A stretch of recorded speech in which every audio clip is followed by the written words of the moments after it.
मुद्दत खत्म हो रही है असम्बलियों की आहिस्ता आहिस्ता, तो क्या खदशात का इजहार कर रहे थे अभी बरेलवी साहब के इलेक्शन में नहीं जा पाएंगे और ये इंटरम सेटअप जो है वो अपने 90 दिन से भी जायद का हो सकता है। तो सर सियासी जमातों के लिए तो ये अफोर्डेबल नहीं होगा अगर ऐसा कुछ हो तो। सर इलेक्शन वक्त पर ही देख रहे हैं।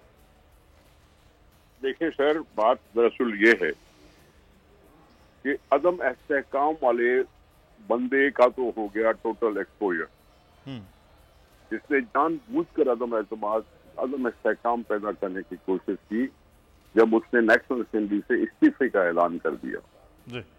फिर अदम इस्तेहकाम की एक और निशानी है पंजाब और केपी असेंबली का डिसॉल्व करना। अब इस चीज को लेकर, क्योंकि इलेक्टेड असेंबलीज की अगर आप वक्त नहीं कर रहे हो जमहूरी अंदाज में, क्योंकि अपोजिशन में बैठना भी जमहूरियत का हिस्सा है, हुकूमत में बैठने का भी जमहूरी हिस्सा है, लेकिन यकसर से उसने निजाम को उल्टा पुल्टा करने के लिहाज से जो उन्होंने कदम उठाए, आखिर उनका एक्सपोजर भी हो गया, उसकी पार्टी टूट फूट का शिकार भी हो गई और वो कहीं ना कहीं चले गए जहां भी जाना था उनको। ठीक है, मैं अदम इस्तेहकाम वाली बात को अब नहीं मानता। अच्छा, क्योंकि कौमी असेंबली चल रही है, वजीर आजम ने फिर से एतमाद का वोट लिया था, पहले से ज्यादा उसको वोट मिले और कौमी असेंबली इंटैक्ट है। पंजाब में और केपी में केयर टेकर हुकूमतें हैं जो 3 महीने के अंदर इलेक्शन नहीं करा पाई, या इलेक्शन कमीशन ने कहा कि हम इलेक्शन नहीं करा सकते, सुप्रीम कोर्ट भी उस पर पे चुप हो गई कि जी चलो ये किस्सा लगभग पारीना हो गया। ये 3 महीने से ज्यादा वहां हुकूमतें चल जरूर रही हैं जो केयर टेकर कहलाती हैं, डे टू डे अफेयर्स के लिहाज से जिम्मेदार होती हैं कि सूबे को चलाते रहें। चारों सूबों में हुकूमतें हैं, कौमी असेंबली में हुकूमत है, कोई पार्टी है जो निकल गई, उनको नापसंद असेंबलियां नापसंद, अवाम की राय से चुनी हुई असेंबलियां उसको पसंद नहीं, और वो कह रहा था मुझसे एस्टेब्लिशमेंट बात करे। एस्टेब्लिशमेंट ने इनकार किया तो कहने लगा मुझसे कोई बात नहीं कर रहा। अवाम की बात किए बगैर वो एस्टेब्लिशमेंट की बात पे ज्यादा जोर देता रहा। बिल्कुल सही। अच्छा खोड़ साहब, ये भी कुछ हो सकता है कि ये असम्बलियां जो हैं ये कुछ आईनी तौर पर इनको कोई ऐसा तहफ़्फ़ुज़ मिल जाए कि यही असम्बलियां 1 साल मजीद आगे बढ़ा दी जाएं, कुछ ऐसा? लोग कहते थे कि जी इकोनॉमिक इमरजेंसी अनाउंस करके इस तरह से करेंगे, लेकिन इकोनॉमिक इमरजेंसी तो अब नहीं रही ना, क्योंकि IMF वो कुछ चीजें स्टेबलाइज हुई। अगर चीजें स्टेबलाइज हुई हैं तो फिर अब इकोनॉमिक इमरजेंसी कैसे लगाएंगे? ठीक है जी।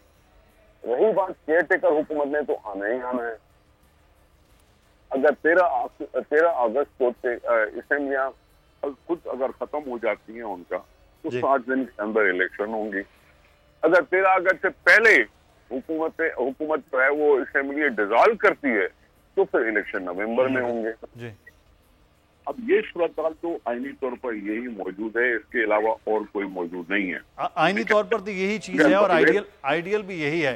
तो इसका मतलब है कि ना तो इकोनॉमिक कंसिबिलिटी का मामला है कि इलेक्शन को आगे ले जाया जाए या असम्बलियों को आगे ले जाया जाए किसी भी सूरत में, तो फिर इसका मतलब है चीज़ें जो हैं वो फिर तय हैं कि अभी तक फ़िलहाल खोड़ साहब हम कह सकते हैं कि इलेक्शन भी अपने वक्त पर होंगे और इलेक्शन भी उसी तरह से होंगे। लेकिन एक जमात जिसके हवाले से जमात कहती है कि हमें दीवार से लगाया गया, लोगों को तोड़ा गया, नई जमात उसमें से निकाली गई, तो कह रहे उस जमात के लिए ये मैनेज हुआ है, बाकियों के लिए लेकिन उसके लिए तो दबाया गया। माफ कीजिएगा, उस जमात के सरबराह को जिसका नाम इमरान खान है, सुना है कि इमरान खान का नाम टीवी पे अब लिया नहीं जाता, कभी उसको तेरियान का अब्बा कहा जा रहा है या कभी कासिम का अब्बा कहा जा रहा है। मैं इस चीज को नहीं मानता। ठीक है, उसने खुद अदम इस्तेहकाम पैदा किया। अगर इस्तीफा देने के बाद फिर वापस जाना क्यों चाहता था? खड़े खड़े तो उन्होंने कह दिया कि हमने असेंबली में खड़े होकर इस्तीफा दिया है, आज इस्तीफा कबूल कर लो। लेकिन वो खुद ही फिर गए कोर्टों में कि हमें बहाल करो। ये यू टर्न, ये अदम इस्तेहकाम जो उसने खुद पैदा किया, फिर आगे जाके चीफ मिनिस्टर पंजाब को एतमाद का वोट भी दिलवा दिया, उसके बाद डिसॉल्व कर दी। भाई एतमाद का वोट देने के बाद डिसॉल्व करने की क्या तुक थी? न इलेक्शन हमें नसीब हुआ, न इस्तेकाम आया। अब उस इस्तेकाम और अदम इस्तेकाम पैदा करने वाले शख्स को जवाब देना चाहिए कौम को कि वो कौम की बातें किए बगैर इस्टेब्लिशमेंट की बातें क्यों कर रहा था। पहले भी तो कौम के वोट से आया था, या पहले भी मान ले कि मैं इस्टेब्लिशमेंट की वजह से आया था, मान ले, हम उसको कहते थे सिलेक्टेड, तो वो चिढ़ जाता था। अभी खुद कह रहा है कि मुझसे बात करे। अदम इस्तेकाम तो उसने खुद पैदा किया। हम तो चल रहे हैं ना, हुकूमत चल रही है, टाइम पूरा कर रही है, कोशिश कर रहे हैं कि जी बेहतरी आ जाए। IMF का भी हो गया, दूसरी चीजें भी आहिस्ता आहिस्ता कुछ न कुछ कंट्रोल में आ ही जाएंगी। असेंबली के बढ़ाने का कोई आईन में जिक्र नहीं है। सही, शायद मेरी समझ के मुताबिक, हो सकता है मैं गलत हूं। खोड़ो साहब आप कह रहे हैं जिस शख्स ने अदम इस्तेहकाम का मामला किया वो शख्स अगले इलेक्शन में है, उसके खिलाफ अब ये भी कहा जा रहा है कि PTI के चेयरमैन जो है वो फौजी अदालतों में हो सकता है कि उनके ट्रायल चलाया जाए। तो देखे अभी उसके ऊपर, इमरान खान के ऊपर FIR शायद नहीं काटी गई। ये इसलिए मैं कह रहा हूं कि 9 मई को उन्होंने बाकायदा एक वीडियो मैसेज चलाया था कि मुझे किसी झूठे मुकदमे में अरेस्ट करेंगे, मैं आप लोगों के साथ शायद कभी बात न कर पाऊं, और आप निकलो और हकीकी आजादी के लिए निकलो। अब हकीकी आजादी लेने वालों ने हमले किए उन चीजों पर जो पाकिस्तान के लिए फखरिया चीज बनती है। एटम बम का निशान, चागी का पहाड़ का निशान, MM आलम का वो खड़ा हुआ जहाज जो मियां वाली में खड़ा था, उसको आग लगा दी। शहीदों के जो थे हमारे अफवाज पाकिस्तान के, जिनको हम शहीद कहते हैं और शहीद मानते हैं, उनकी तस्वीर की भी हुर्मती।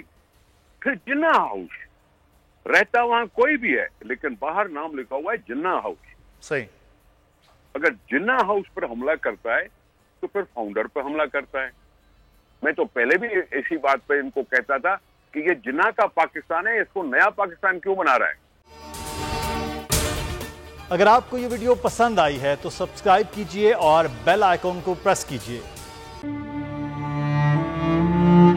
अवाम के लिए एक और मुश्किल, आटे की अदम दस्तयाबी पर अवाम परेशान। आटे की फराहमी खासी मुश्किल का शिकार है और अवाम को मुश्किलात का सामना है।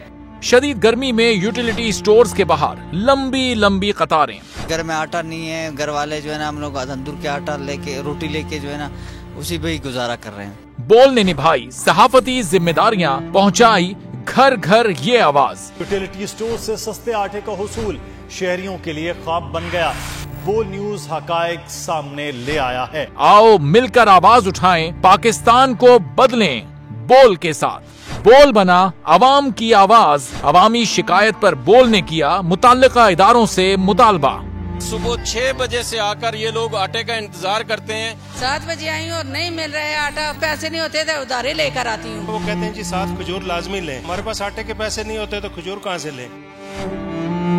क्योंकि बोल है पाकिस्तान का नंबर 1 न्यूज चैनल। सब्सक्राइब करें और बेल दबाएं ताकि कोई खबर रह न जाए।